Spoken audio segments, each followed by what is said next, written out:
Hey guys, John Rettinger from Techno Buffalo here. We got a new angle going on behind me. It's Christmas Day. Honestly, I just woke up a few hours ago. Haven't even showered, but you guys won't be able to tell through the camera anyway. You can't smell me.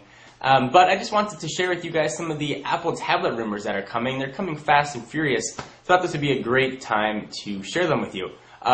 First, I want to wish everybody a happy holiday. Hope you're celebrating with your family. If you don't celebrate Christmas, hope you got just to spend some time with those that are most important to you, since that is obviously the biggest reason for the season.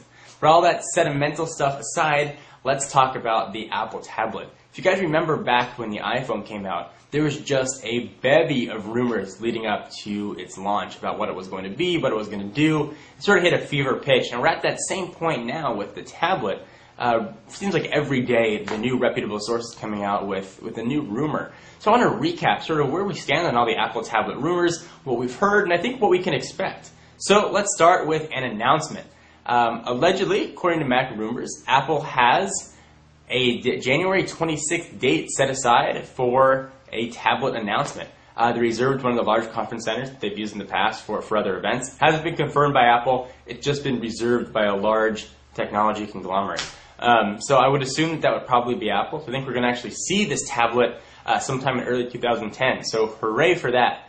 So let's assume that that one is true. We know when we're going to see it, but what is it going to be called? Well, again, according to Mac Rumors, those guys did just a tremendous job doing some research. They found that the domain iSlate.com is registered to a certain company in Cupertino on Infinite Loop. Now, this is supposed to have been hidden. Apple bought it through an intermediary party, so their name wasn't going to come up. But evidently, for about 1 week, a little while ago, that was the hiddenness of it became public, and you're able to see that Apple actually bought the domain, and Mac Rumors was able to go back and track the history to be able to see that, which is pretty impressive. So, will the tablet be called the iSlate? I don't know, but I can see myself going into an Apple store saying, "Hey, let me check out the new Slate."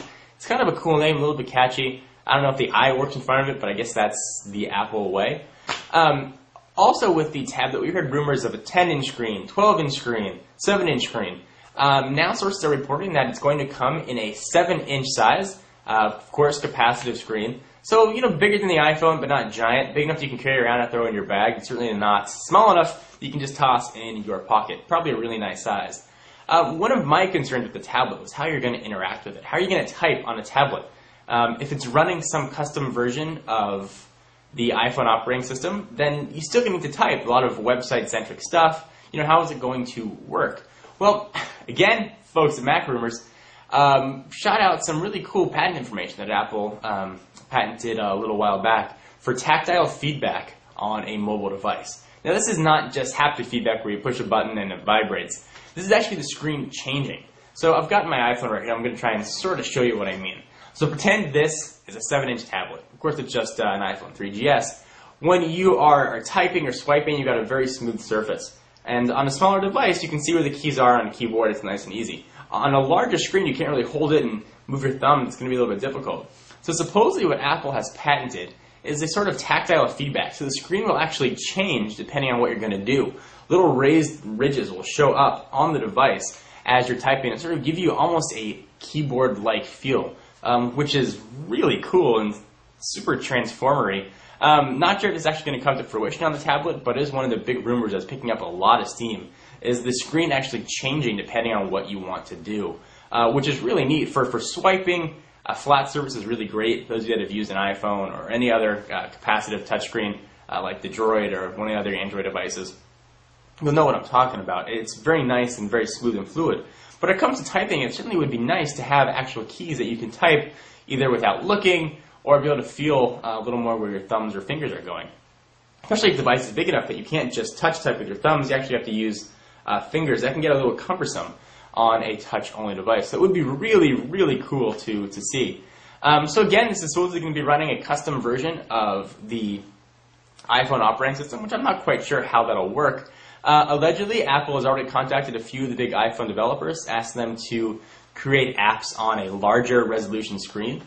Supposedly, all the apps that are in the App Store right now will be able to be played on this new tablet. I think the companies just have to remove their screen resolution caps that they have on there. Most of the people that are programming put in sizes for the iPhone, so that's the only device out there. If those are removed, it'll automatically upscale to whatever size device you're looking for or you're playing on. So hopefully that will offlay some of the fears people have had about the tablet.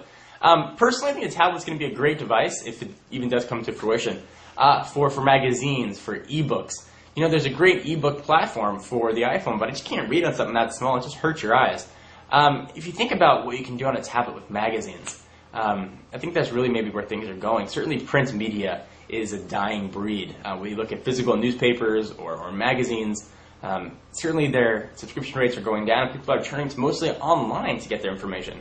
So having sort of this one encompassing device that you can read everything on a larger screen, because for me it's too hard to do on the iPhone, would be really nice. And of course with sort of an Apple flair on the UI, could be really cool. There's been talk about Apple also working on television deals with some of the major networks to get sort of content on the tablet. So imagine, in addition to just being your magazine, newspaper, and e-reader, this tablet can also be what you watch TV on, and sort of have all your content automatically either pushed or downloaded through some, I assume, version of iTunes right on your device. Would be really cool. So you can tell I'm excited about the tablet. Certainly it may be a little silly to be getting this excited about a device that hasn't even been announced or may not even exist, but it is something that I'm really looking forward to.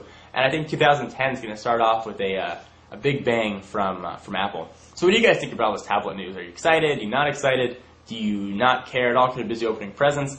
You know, let me know in the comments or a video response. I'd love to hear from you guys. Anyway, I'm John Rettinger from Techno Buffalo, and I'll see you in the next video. Bye-bye.